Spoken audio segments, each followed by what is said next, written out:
जय श्री कृष्णा।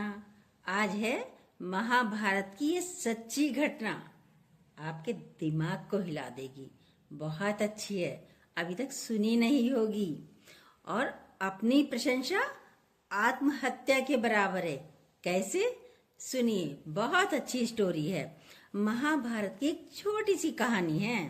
भारतीय परंपरा में कितनी शानदार बात कही गई है। महाभारत को तो आप सभी जानते हैं। तो महाभारत का युद्ध चल रहा था कुरुक्षेत्र में और युद्ध खतरनाक स्तर पर पहुंच चुका था। कौरवों की सेना बहुत बड़ी थी और पांडवों की सेना कौरवों से छोटी थी। ये सब भी आप जानते हैं।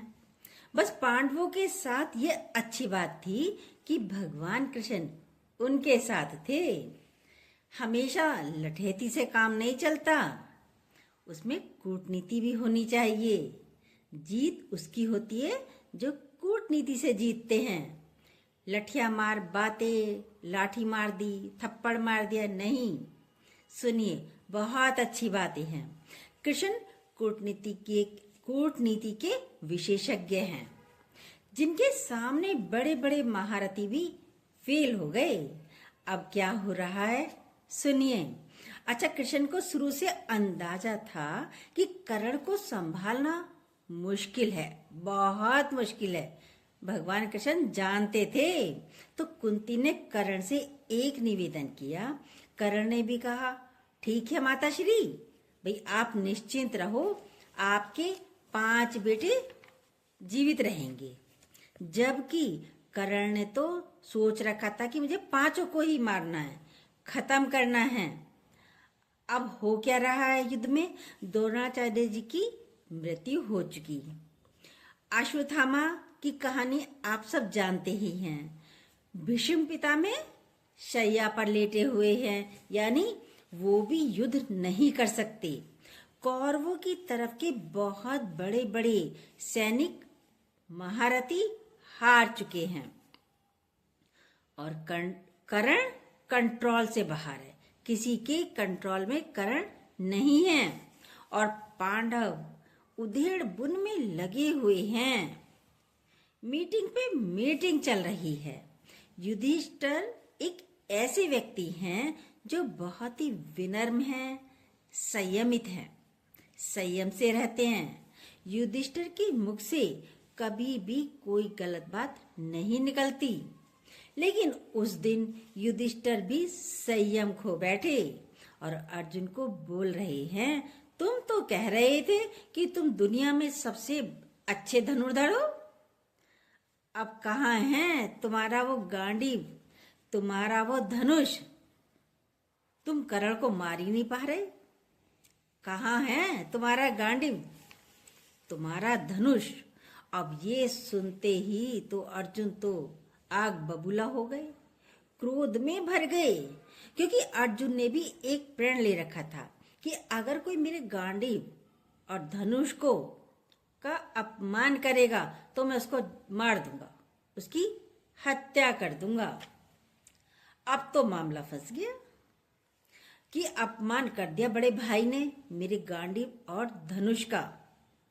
लेकिन बड़ा भाई पिता के बराबर होता है, पिता के समान होता है। अब अर्जुन परेशान कि मेरी प्रतिज्ञा पूरी कैसे हो। बड़ा भाई तो पिता के समान होता है। प्रतिज्ञा पूरी करने के लिए मुझे अपने भाई का वध करना होगा। कृष्ण भगवान समझ गए, अब मुझे ही ये मामला सुलझाना पड़ेगा, मुझे ही कुछ करना पड़ेगा। मुझे ही, भगवान कह रहे हैं, अब मुझे ही ठीक करना पड़ेगा ये सब। कृष्ण भगवान बोले, तुम चिंता मत करो भाई, रास्ता है इसका भी। क्या रास्ता है? अर्जुन बोले, क्या रास्ता है माधव?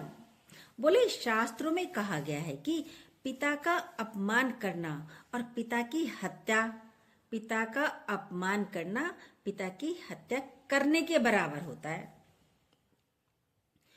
तो तुम युधिष्ठिर का अपमान कर दो, भाई के वध के पाप से मुक्त हो जाओगे। अर्जुन ने कहा, हाँ ये तो ठीक कह रहे हो भाई, ठीक बात है।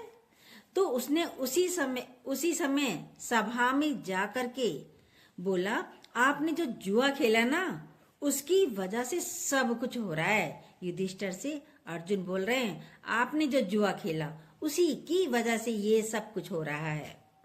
आपने ही सारी गड़बड़ करी है। आपने ही द्रौपदी को दांव पर लगा दिया, पत्नी को अपनी दांव पर लगा दिया था। आपने ही राज्य को भी दांव पर लगाया और आपकी वजह से ही हम सबको वनवास मिला और हम सबका जीना मुश्किल हो गया, सिर्फ आपकी वजह से। अर्जुन ने कहा, आप ही जिम्मेदार हैं इस सब परिस्थिति के। युधिष्ठिर तो अवाक से देखते रह गए, ये क्या कह रहा है जिसने कभी नहीं कहा, अपमान नहीं किया, और आज ऐसे कठोर शब्दों को बोल रहा है अर्जुन। और अर्जुन तो बोलता ही जा रहा था।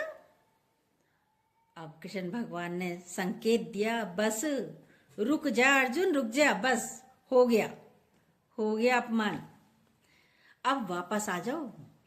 युधिष्ठिर तो चुप हो गए। उदार व्यक्ति क्या कर सकता है, चुप ही रह सकता है। क्यों बोले, कैसे बोले? अब अर्जुन को अपनी गलती का एहसास होने लगा। अब अर्जुन बोल तो आए युधिष्ठिर को, अब तो उन्हें अपनी गलती का एहसास हो रहा है। कृष्ण के पास बैठकर बोले, ये मैंने क्या किया, बड़े भाई का अपमान कर दिया, और अब तो मुझे बहुत गिल्टी हो रही है, बर्दाश्त नहीं कर पा रहा मैं ये। पिता की निंदा और पिता की हत्या बराबर है। मैंने निंदा की है भाई की, यानी मैंने पिता की हत्या की है, और पिता की हत्या के बाद मैं जीवित रहूं, ये संभव नहीं। अर्जुन कह रहा है, मैं खुद को खत्म करूंगा, अब मैं जीवित नहीं रहूंगा, मैं अपने को खत्म करूंगा। सबने बहुत समझाया पर अर्जुन तो अड़ गया। समझा रहे हैं सब, बोल रहा है ना, अब नहीं रुकूंगा, मैं अपने को खत्म करूंगा। और फिर चिता की तैयारी की गई, चिता की तैयारी करवा ली। अब कृष्ण परेशान, बताओ, एक सोल्यूशन निकाला, अब दूसरी फांस फंसा दी, दूसरी प्रॉब्लम लाके रख दिया अर्जुन ने। भाई अभी तो युधिष्ठिर से ही निकले थे, अब दूसरा फंस गया। कृष्ण ने मामला संभाला। कृष्ण तो मामला संभालने में माहिर थे ही शुरू से ही।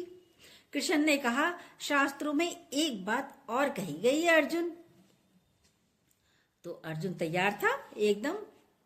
कहा, क्या कहा गया है? कृष्ण ने कहा, आत्म प्रशंसा और आत्महत्या एक बराबर है। आत्म प्रशंसा करना आत्महत्या के बराबर है अर्जुन, इसलिए अपनी तारीफ कर लो, आत्महत्या हो जाएगी तुम्हारी। ये कहानी कितनी सही है कितनी गलत है ये हम तो नहीं जानते, पर ये हमने सुनी थी कि अपनी प्रशंसा कर लो, पर आत्म प्रशंसा को आत्महत्या माना गया है। आपने भी सुना होगा ऐसा। पर हमारे संस्कार कल्चर ये सिखाती है कि कोई भी बच्चा ये कहे, ये मैं तो ये हूं, मैं तो वो हूं, गलत है। तुम ये वो नहीं हो, एक बहुत बड़े संसार के छोटे से हिस्से हो आप। कहीं है आपकी अहमियत इतने पूरे बड़े संसार में? नहीं। कैसे? कोई कहेगा, भाई मैं मेरठ में रहता हूं, मैं बहुत बड़ा इंसान हूं। तो बताओ, इतने बड़े संसार के नक्शे में कोई कह रहा है कि मैं मेरठ रहता हूँ, मैं दिल्ली रहता हूँ, मैं बैंगलोर रहता हूँ, तो इतने बड़े नक्शे में मेरठ कहाँ पर होगा? संसार के नक्शे में मेरठ दिखेगा? नहीं दिखेगा। और कोई बिंदु दिख भी गई, अब उस बिंदु में आपका मेरठ में कौन सा मोहल्ला है, उस बिंदु में आपका मोहल्ला पता चलेगा? नहीं पता चलेगा। उस मोहल्ले में आपकी कौन सी गली है, उस गली में भी आपका घर कहाँ है नक्शे में आप? मैं जो कर रहे हो नक्शे में आप कहीं भी नहीं हो। तो प्रशंसा किसकी हो रही है? क्यों कर रहे हो अपनी आत्महत्या? आत्म प्रशंसा मतलब आत्महत्या के बराबर है। उतने ही हो, उतने ही अपने को समझो। आपने कितने ही बड़े लोगों को, महापुरुषों को देखा होगा, कभी भी बड़ा बोल नहीं बोलते, बड़े बड़ाई ना करें, बड़े ना बोले बोल। रहीमन हीरा कब कहे लाख टका मेरा मोल। जो बड़ा होता है वह बड़ाई नहीं करता अपनी। रहीमदास जी कहते हैं हीरा कब कहता है मेरा मोल लाख टका है, यानी मैं लाखों का हूँ। कहना भी नहीं चाहिए, क्यों कहे? तुलसीदास जी ने भी महाकाव्य लिखा, रामचरितमानस और प्रसिद्धि भी बहुत मिली, आप सभी को पता है।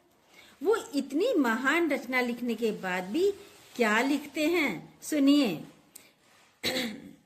कविता करने का विवेक मेरे अंदर रत्ती भर भी नहीं है, ये तुलसीदास जी कहते हैं। मैं तो जो सच समझता हूँ कोरे कागज पर लिख देता हूँ। ना मैं कवि हूँ, ना भाषा की प्रवीणता मेरे अंदर है। हर विद्या से हीन हूँ, छोटा हूँ, कुछ नहीं आता मुझे, बहुत ही छोटा व्यक्ति हूँ। ये वो व्यक्ति कह रहा है जिसने दुनिया का सबसे सफल महाकाव्य लिखा है। संस्कार ये कहते हैं अपनी प्रशंसा करना बहुत बुरी बात है, ये हमारे संस्कार कहते हैं ना। और कबीरदास जी ने भी पूरी दुनिया में आग लगा दी, इतना अच्छा साहित्य लिखा है। और जब किसी ने पूछा कि आप इतनी अच्छी कविताएं कैसे लिखते हैं, तो कहते हैं कविताएं वगैरह कुछ नहीं है, मुझे कुछ नहीं आता, मैं तो अपने भगवान के बारे में लिखता हूँ। ना मैं पढ़ा लिखा हूँ और ना मैं कुछ जानता हूँ। मतलब कबीरदास जी कहते हैं मैं पढ़ा लिखा नहीं हूँ, जबकि उनका साहित्य पढ़कर लोग पीएचडी कर करके खत्म हो गए, भगवान जी के पास पहुंच गए। पर वो कह रहे हैं मैं पढ़ा लिखा नहीं हूँ। बड़प्पन की पहचान होती है अपने बारे में कुछ ना कहना, ये होता है बड़प्पन। ये भारतीय परंपरा में एक नहीं, दो नहीं, हजारों बार कही गई है। कैसी लगी है आपको बातें? मोटिवेशनल स्पीच आत्म प्रशंसा आत्महत्या के बराबर है। अच्छी लगी हो तो प्लीज लाइक कमेंट करिएगा, और जो न्यू हो प्लीज सब्सक्राइब कीजिएगा और बेल को दोबारा प्रेस जरूर कीजिएगा। जय श्री कृष्णा।